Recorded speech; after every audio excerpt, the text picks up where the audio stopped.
Let's take a quick look at what we accomplished in the previous video. We brought in a CAD plan, turned it into a group, locked it, and associated it with scenes so that we could toggle it on and off. We're going to use this as a reference. The basis of this technique relies on the rectangle tool. Essentially, we're just going to take the tool and trace out the outline of the building. You can do this very quickly by just drawing a series of rectangles that will eventually trace the outline of this house.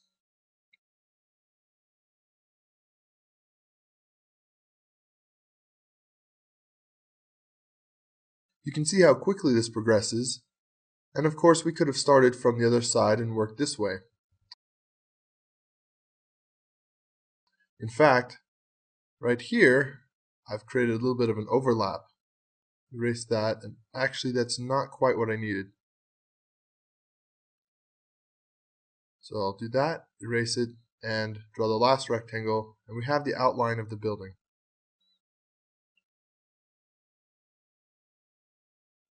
This is one of the reasons why we locked this CAD plan.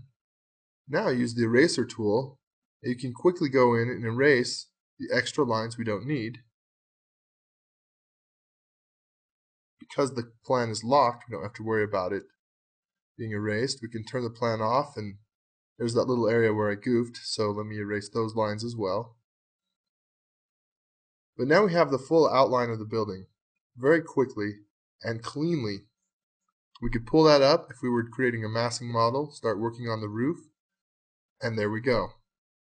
Or, if I undo that, if we wanted a more detailed model and to create some of the inside walls as well, use the offset tool, offset that plan exterior, and use the CAD plan again as a reference. So now we've offset the walls in, and we can pull the exterior walls up and start working on the interior walls. Two things to consider is that you could take and group the model that we have so far so that your exterior walls will be separate from your interior walls. We're going to take this and build it as though our exterior and interior walls are all going to be one. But of course you could do it either way. I'm going to use the rectangle tool again and start tracing out the inside rooms. Rooms like this one that aren't perfect rectangles, we can easily create and just erase the lines that we don't need. But the rectangle tool becomes a very fast way to create these spaces without drawing them with the line tool. We are going to need to use the line tool here in a little bit. We don't have perfect rectangle spaces everywhere. And of course, in your model, if you have arcs and other curved surfaces and walls, you'll need to address those with the arc tool or circle tool as needed. But in general, most buildings and most rooms fall easily within the abilities of the rectangle tool. Now you can see at this point, we've sped the video up a little bit. This took a couple minutes to do, but for the sake of you watching, we've sped it up so that we can progress through it a little bit faster. We still show the whole process. You can see I'm using the scene tabs to toggle the floor plan on and off, show what I have and have not done yet. And it becomes pretty simple to work your way through the building.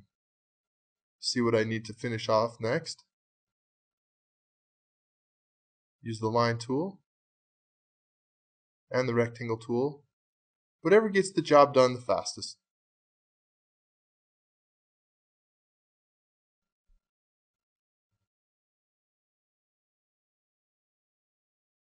When using the line tool, you definitely need to understand inference locking. It always makes working with the line tool much faster.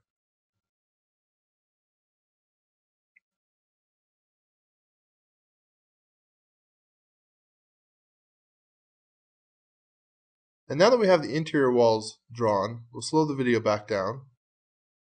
And all that's left is to go through and clean it up a little bit. Any extra lines that we may not need. And delete those edges that are preventing the interior and exterior walls from connecting.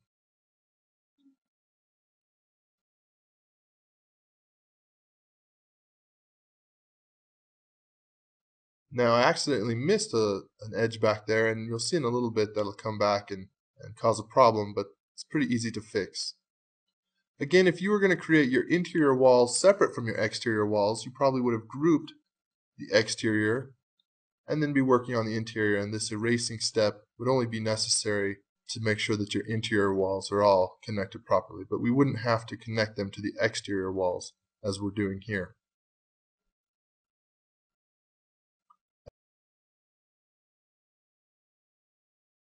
I think we've got most of it. We're going to test it by using push-pull, and you can see that I've got a possible problem here, and you can see it in that one big garage space that it didn't separate the walls. So go into that spot, see what's going on. Redraw the rectangle, and there it is. There's that edge I missed. Now as we pull this up, you can see the rooms show correctly, and there we have it. Interior and exterior walls. All created within a few minutes just using the CAD file as a reference plan.